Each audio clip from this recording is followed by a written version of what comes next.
အဖွားကြီးမျက်နှာနဲ့16နှစ်သမီးလေးရဲ့ဘဝအလှည့်အပြောင်းပရိသတ်များအားလုံးဝိုင်းနေလာပါရှင်ဒင်းကားချက်နေကနေပြောလေးကြိုဆိုလိုက်ပါတယ်။ကံကြမ္မာကတခါတရံအရန်မျက်လေးစံတက်ပါတယ်။ဖလပိုင်ကြီးလက်မှာရှိနေတဲ့ဒီကောင်မလေးရဲ့မှတ်ပုံတင်မှာအသက်16နှစ်ရှိပြီဆိုတာကိုတွေ့ရမှာပါ။ဒါပေမဲ့သူ့ရဲ့ရုပ်ရည်ကတော့90ကျော်60နီးပါးအဖွားကြီးတယောက်လိုအိုမင်းနေပါတယ်။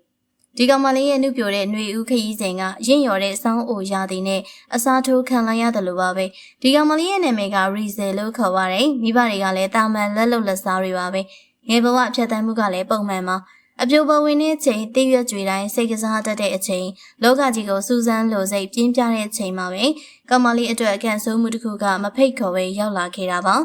အဲ့ဒါကတော့မျက်နှာအသွင်ပြင်ကတိတိတသားအိုမင်းလာတဲ့ကိစ္စပါပဲဒီအကြောင်းကိုစသည့်တဲ့အချိန်မှာကောင်မလေးကလည်းအရန်ထိတ်လန့်သွားခဲ့ရပါအဲ့ဒီနောက်ပိုင်းသူ့ရဲ့နေ့စဉ်ဘဝတွေကစိတ်မချမ်းသာမှုတွေကြီးပါပဲမသိရသူတွေကလည်းအမေနဲ့သမီးအတူတူသွားရင်သမီးကိုအဖွားလို့ထင်ကြပါတယ်ပတ်ဝန်းကျင်ကလည်းဘလို့ဖြစ်တာတော့ဆိုပြီးစိတ်မကောင်းတယ်လို့သတင်းမေးတယ်လို့နဲ့တီတူတဖန်ပြောကြပါတယ်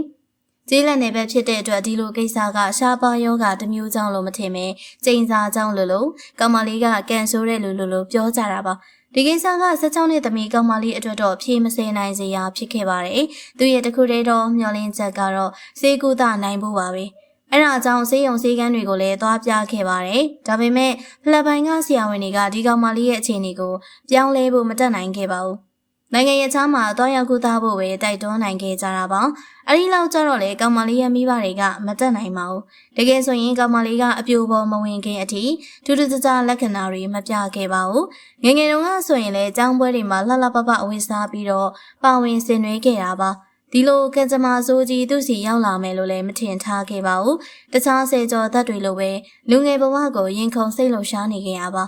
ဒီလိုတွေဖြစ်လာချိန်မှာတော့ကောင်မလေးလည်းပြိုလဲခဲ့ပါတယ်မိသားစုနဲ့အချစ်ဆုံးတငယ်ချင်းတွေရဲ့အားပေးမှုသာမရှိရင်ဘဝကြီးကိုအရှုံးပေးမယ်အခြေအနေတွေလည်းရှိနေရပါ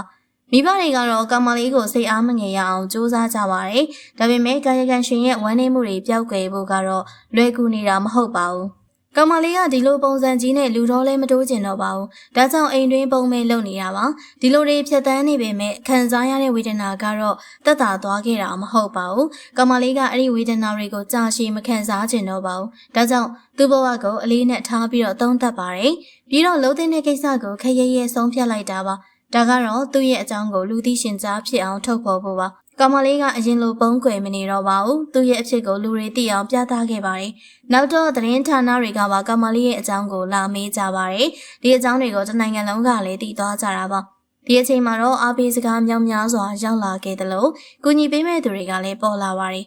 ကောင်မလေးကတော့သူ့ရဲ့ဖြစ်တည်မှုကိုလုံးလုံးလက်ခံလိုက်တာပါပြီးတော့သူသာအောင်မြင်အောင်စူးစမ်းနိုင်ခဲ့မယ်ဆိုရင်အကြောင်းမျိုးကြောင့်ကိုဘဝကိုကန်ဆိုးနေပြီလို့ထင်နေတဲ့သူတွေကိုကုညီနိုင်လိမ့်မယ်လို့တွေးမိခဲ့ပါတယ်ဒါကြောင့်စပူမူကောင်းတယောက်ဖြစ်အောင်စူးစမ်းနေရပါနောက်ပြီးတော့ကျန်တဲ့သူတွေအတွက်အားပေးစကားတွေတောင်ပြောခဲ့ပါသေးရဲ့အဲ့ဒါကတော့ကိုဘဝကိုကန်ဆိုးလိုက်တာလို့မတွေးပဲအရှိတရားကိုလက်ခံပြီးအကောင်းဆုံးစူးစမ်းရင်မျှော်လင့်ချက်တွေရှိလာမယ်ဆိုတဲ့စကားပါပဲဒီဗီဒီယိုလေးကိုအဆုံးထိကြည့်ပြီးလို့အားလုံးကိုကျေးဇူးတင်ပါတယ်ရှင်